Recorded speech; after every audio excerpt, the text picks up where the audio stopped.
Маниско. Само ми кажа, че вече снима. Там беше много батерията на много хубаво спим, че става начин. колека. Така... Фотоапарат, план, че Само има едни секунди там, де Перспективен разрез е една такава проекция, която съвместява в едно две характеристики на архитектурния чертеж. Едното е чист разрез с упоменаване на дебелина на плочи, дебелина на стени, даже изолации, всякакви такива неща на чистата ортогонална проекция, която е разреза. Другото нещо е перспективният образ на дълбочината. Имаме само една обежна точка. Обикновено, когато помещението е правоъгълно или квадратно, обикновено ние режем по едната стена или я махаме изобщо. Махаме, така че тя става прозрачна. Но разбира се, този разрез може да се направи и по-напред. Зависи от целта, която имаме. Целта е да покажем едновременно и разреза върху различните нива. Може да има няколко нива, може да не е само едно. И да покажем дълбочината на пространството с някакво обзавеждане. Обикновено става дума за интериорни изгледи, така да се кажем. И обикновената перспектива се построява с построяване на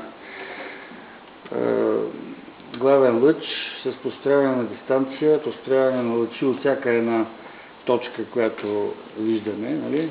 През точката на наблюдение пускаме лъчи.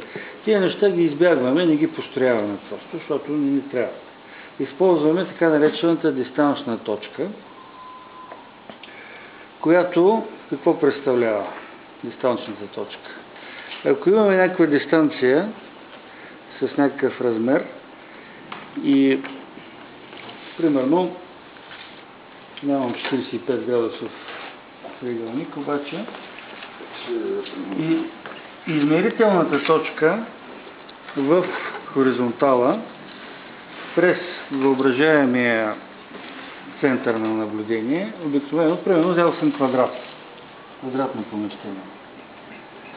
Ако аз искам да измервам размерите в хоризонтала и размерите в дълбочина, ако аз построя една така наречена обежна точка, обежна права на този 45 градусов диагонал, аз ще мога да нанеса примерно отсечката А, ще мога да нанеса и в дълбочина. Разбирате ли? Ще мога да я получа в по някакво направление в дълбочина на обекта. Но аз използвам не 45 градусовия лъч, а използвам лъча, който е с двойно по-малък тангенс на ъгъла, така да се каже. То е 1:2. Разбирате ли? И също за това нещо, ако трябва да го направя в перспектива, именно помещението може да се състои от 2 квадрата в план. Взех 6 см, всъщност не, 12 см съм взел. Примерно мога да построя още един такъв квадрат със същия размер. Разбира се, плана ви го чертая само за информация. Той не участва по никакъв начин в самото перспективно изображение.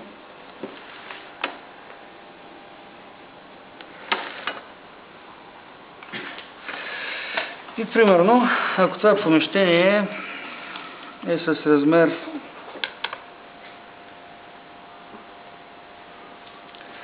двойно по-голям мащаб вземам, 12 см. Не знам дали ще го хвана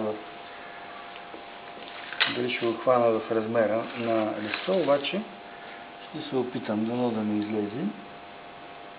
И вашата къща може да има някакви други размери. Дебелините на стените могат да бъдат с всякакъв размер, както и дебелините на плочите. Трябва да ги вземете от плана. В равнината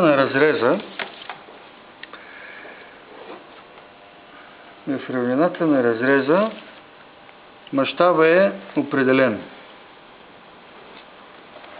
Примерно, ако това е 1 към 100, примерно това е мащаб 1 към 100, това е мащаб 1 към 50. Единият мащаб е двойно по-голям от другия. И примерно вземаме някаква височина на помещението 4 метра. Или 5 метра. И дебелини на плочите.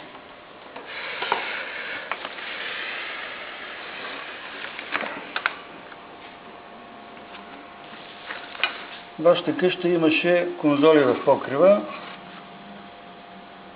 Мога да пусна 2 конзоли, примерно, с някакъв размер, който също може да бъде всякакъв.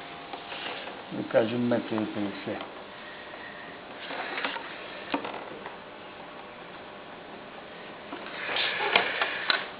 Въвеждаме си главния лъч в 1/3. Делим това нещо на 3 части и някъде в средата, в средната 1/3 на вътрешните размери на помещения обаче не интересуват, не външните. Примерно, вземам главния лъч, не бива да е точно в средата, вземам го малко по-дясно. И примерно, ако това е в мащаб 1 към 50, височината на хоризонта на човешката фигура е 1,75 м. Това е главната точка H. След което, веднъж определена тази точка H, определя дистанцията на наблюдение и определя и радиуса на наблюдение. Явно, че този радиус е най-големия тук. Това е 8,2. Значи, по всички правила, както си спомняте от предишната перспектива, радиуса се нанася 3 пъти, за да се намери точката на наблюдение. Аз това мога да го направя, но няма да го направя на този чертеж, ще го направя направо с намиране на дистанчната точка. И понеже знаем, че дистанчната точка, истинската дистанчна точка би била 3 пъти радиуса по хоризонта. Обаче, аз няма да работя с истинската дистанчна точка, аз ще работя с нейната половина. Всъщност половината на дистанцията ще намеря. Тоест 1 път и половина трябва да го нанеса този радиус. Това е 8,2. Един път го нанасям 8,2, един път 4,1. И това нещо тук ще ми бъде. Това се прави веднъж доста, защото иначе излизат извън листа. Значи, това е D1 върху 2. Нали така се влияеш? D1, мога и D2 да намеря, но няма никакъв смисъл. Абсолютно никакъв смисъл няма. И примерно сега, ако аз имам това помещение с... Вашата плоча беше с някакви по-сложни там чупки, аз мога да направя нещо по-сложно, разбира се. Да кажем, да наподобя малко къщата.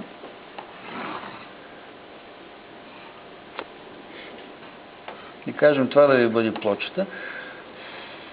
Плочите се чертаят с съответните сигнатури там на штриха, на дебелини на линии и така нататък. Но, примерно това да бъде покривната конструкция на къщата.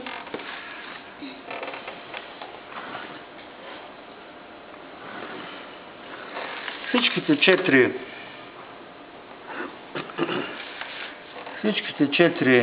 ъгъла трябва да ги свържа с точката H. Първата ми работа е да свържа всичко възможно с точката H. Всичките вътрешни 4 линии, които имам, ги свързвам с точката H. И разбира се, и външните, ако има такива, примерно тези козирки, които се получават, и тях ще ги свържа с точката H. И ако искам да намеря дълбочината на помещението, въвеждам понижен хикс. Обикновено е хубаво да ги правят тия неща по-надолу. някъде, произволно, където ми харесва. Искам да нанеса тези две дълбочини, които са с размера на ширината, която има. Това означава, че аз трябва да взема този размер в мащаба 1:100 обаче. Значи, този мащаб в 1:100 го вземем.